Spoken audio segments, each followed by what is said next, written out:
Yan, tamang bisita lang sa farm natin dito sa Richie Ryan Animal Farm. So yan, ganyan sila. Pag may tao, masalubong na yan. Masalubong na sila. Si Pablo. Tapos syempre, para pang future natin, yan, tanim na tayo dito ng mga malunggay.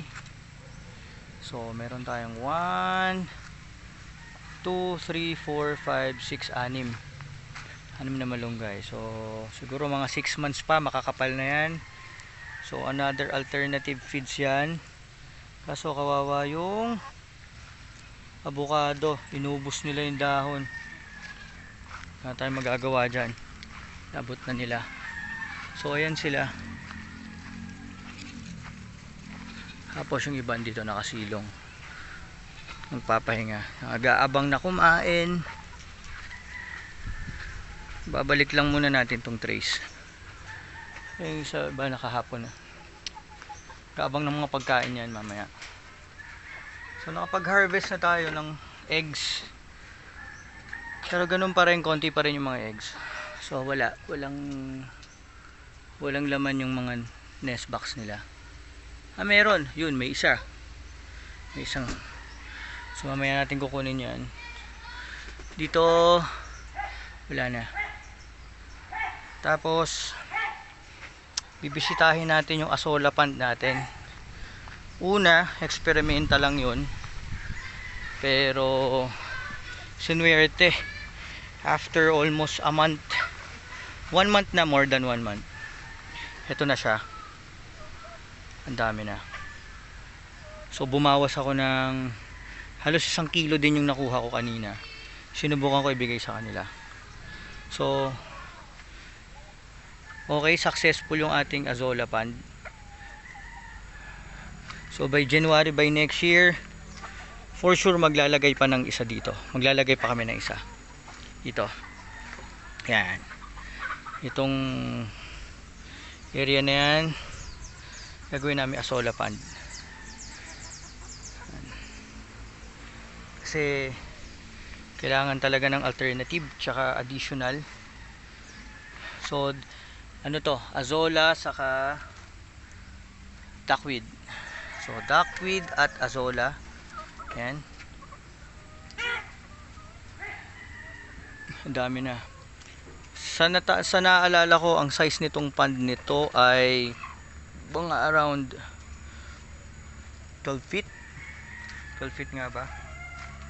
Mga ganon. Siguro mga 10 feet by 13 feet. Tama ba ako? Tama. 12 feet by 9 feet. Tapos 1 feet yung lalim niya. Yan. So sa 1 kilo na kinuha ko kanina, yan lang yung nabawas.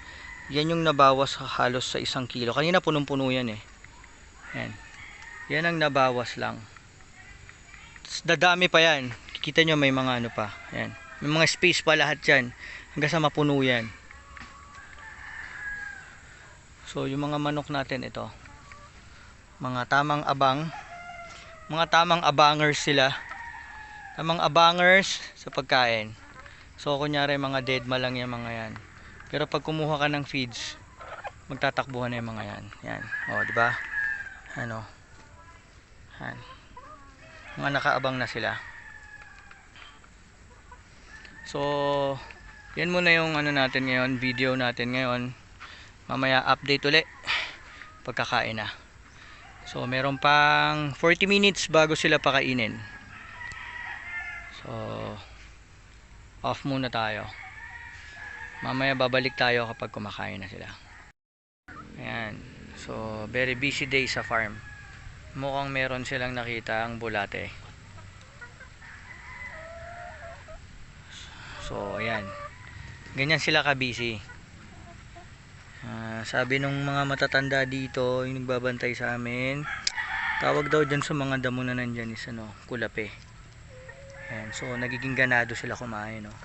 Mukhang effective yung binigay naming secret vitamins. Ayan. So So meron kaming secret vitamins plus syempre ang ating DIY na probiotics. Hello Pablo. Ano Pablo? Yan. So ngayon nandito sila. Mamaya yung mga yan andun na yan hanggang doon sa dulo. Kasi medyo malaki-laki yung area. Sana balang araw mapuno natin to. Maparami namin yung manok ng mga nasa 300 to 400. Ba't ba hindi natin gawing 1,000? 1,000 free range ng heritage chicken. So sa ngayon meron kaming mga konti pa lang yung manok namin na nandito madadagdagan pa to kasi yan, madadagdagan pa yung mga yan kasama to mga to yan, kasama yung mga yan, ayan sila. Meron pang nasa likod na nangungupit ng asola. Pinipilit nila abutin yung asola na nandun sa pond. So sa may kasi nasa Alaminos Laguna tong farm namin tong Rich Ryan Animal Farm. Nasa Alaminos Laguna to. Sa may Tagig, so doon kami nagpapahatch ng mga itlog, incubator. Maliit lang incubator namin kasi beginners pa lang. 25 lang 'yon. Max lang kami ng 25 eggs doon. Pero nakapagpa-hatch na kami ng first batch namin. Sinubukan namin maglagay ng 12, tapos nagdagdag kami ng 2. So 100% naman sila nag-hatch. Lahat naman okay, all goods. Tapos yung nilagay namin na 18 second batch namin, lahat naman din nag-hatch ng maayos, lahat napisa. Ngayon meron kaming isinalang uli na 25 nung nakaraan. Unfortunately 5 yung hindi fertile. 5 yung hindi fertile doon. Tapos dalawa yata, 2 yung nasira yung fertility. Kasi may embryo na siya kaso nag-collapse, namatay. So 70 na lang yun nandun. Hopefully lahat mag-hatch. Yan. Another busy day ang mga manok sa ating farm. Yan. So, meron kaming doon. Ayun. Meron kami doong namumukod tangi. Alam ko decal brown to Yan. Yan, namumukod tanging decal brown. So meron kami naliligaw na decal brown dito. Actually isa to sa mga binili ko sa tito ko. Yan. Yan, decal brown. Masipag daw umitlog yung ganito Baka next year bumili ko ng nito. Mga itlog, fertile egg ng decal brown. Tapos kami nila magpapa. So meron tayong decal brown, mumukod tangi. Tapos yung katabi niya, yun. Yan. Yan. Parang rakista yan. Makikita nyo, may buhok yan sa ibabaw. Yan, may balahibo. Yan. Yan. Medyo malabo. Yan. Diba? May buhok. Ang tawag dyan is Easter Egger, Fiesta Red. Tapos itong mga pula na to, yan, yung mga pula na yan. Yan, Rhode Island Red. Itong mga black na to. Ito hindi ko alam kung bakit. Pinili ko to sisiyo, hindi ko alam bakit may kulay gold sa leeg. Baka may mix na to. Tingin ko hindi to purong Rhode Island, pero okay lang kasi heritage naman siya. Hindi siya, sorry. Hindi siya purong black astrolop. Kasi meron siyang mga highlights. So yan, grooming sila. Tapos isa pang breed is black astrolop. Yan silang madami. Konti lang yung aking mga bulik. Yan. Barred Plymouth. Alam ko para 6 lang yata to. 1, 2, 3, 4 5. Ayun. 6, 7. 7 lang ang black Barred Plymouth. Yan. Tapos may uwak na makulit. Yan.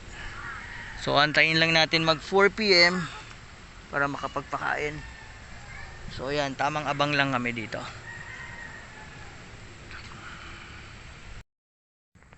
So kayo, yan, magsilapit nga kayo dito. Mag-uusap-usap tayo. Lalo ka na. Ikaw daw ang leader eh. Ha? Ikaw daw ang leader. Mag-uusap tayo, magmi-meeting tayo. Okay? Lapit, lapit. Magsilapit kayo dito. Magsilapit kayo. Magmi-meeting tayo. Ano ang problema ninyo at hindi kayo nangingitlog? Ha? Ba't ang konti ng production ng itlog ninyo? Binabalaan ko kayo mga manok kayo ha. Bawal ang magtayo ng unyon sa manukang ito. Ha? Ikaw ang leader ha. Bawal. Tandaan nyo yan. Tatanggalin ko kayo dito. Mawawalan kayo ng mga trabaho. Lalo ka na. Saka pa. Lagi ka nakatingin.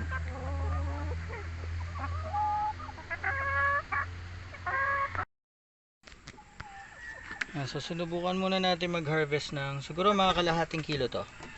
Kalahating kilong asola, duckweed, tsaka giant duckweed. Ayan na. Hindi na sila makapag-antay. So ang gagawin natin ay dito muna yan. Diyan muna yan. Kasi maraming nangungupit ng pagkain eh. So kukuha tayo na ang laying mash. Yan. So 1 kilo.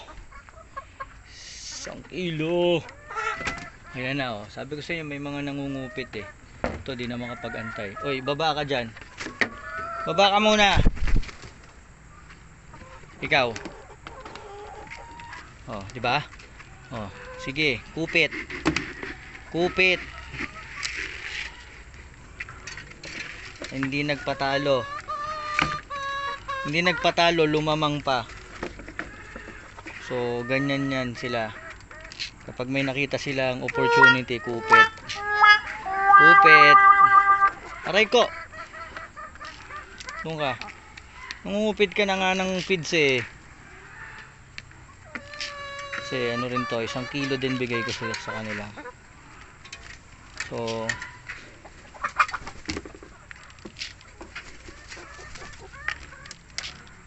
yan. Tapos yan. Okay. Balik natin lalagyan doon. Ngayon, bumaba ka na dyan. Baba ka na dyan. Lalagyan natin ng syempre ang ating DIY na probiotics. Baba, baba. Magsibaba muna kayo.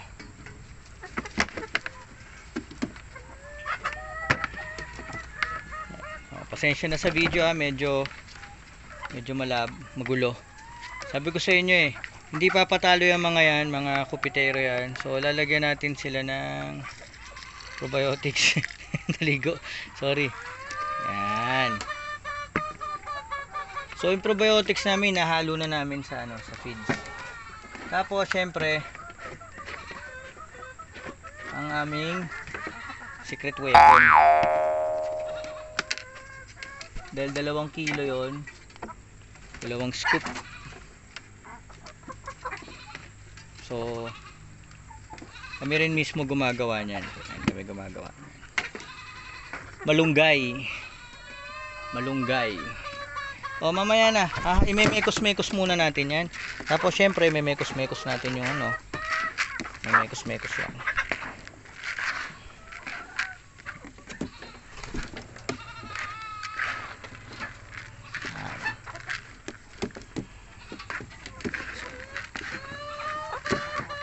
May mga talaga eh, may mga tirador eh. Tulad nitong isang na to, bulik na to. Di yan papatalo. Pipilit yan umabot.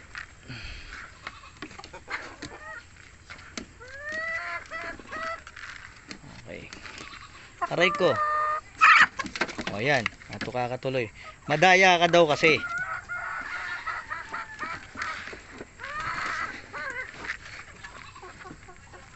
So ipopost ko muna saglit. Popos ko muna saglit. Ayan, mamakaawa na yung mga nangungulit na. Tiyo! So, hanggang yung tito ko pero mauuna na ako. Magbigay ng pakain. Dahil ayaw na nilang magpaawat.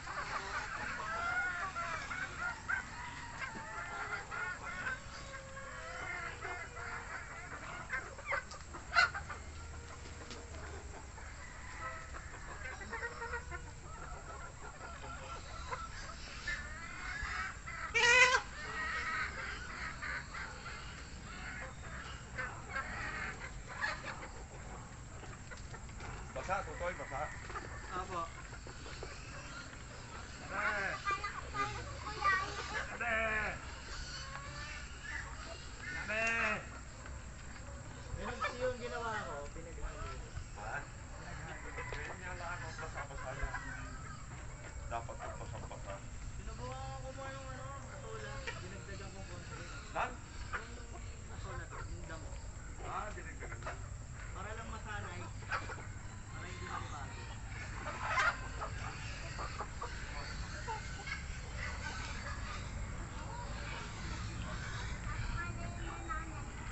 Asan na yung nananal ko?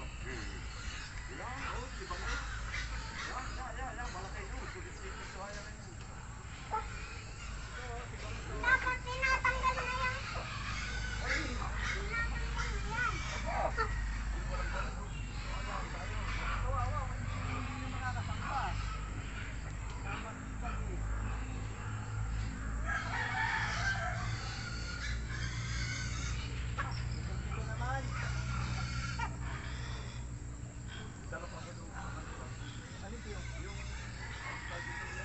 Ate, malapit ang mahinog lang ako sa suot.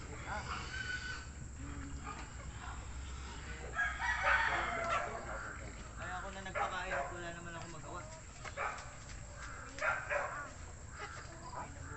Yung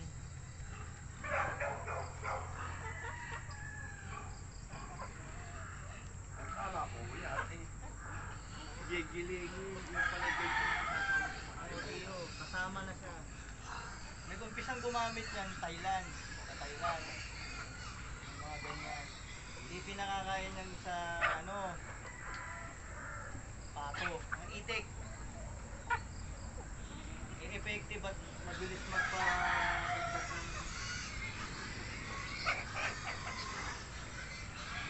tingnan natin. Binawasan ko parang hindi rin naman nabawasan. Sa dami. Oh. 2 tabo nun. Ito, 2 tabo. Disilipin mo din yun. 2 tabo pero parang hindi nabawasan. ay makapal ang ilalim dito. Oh, ayan oh.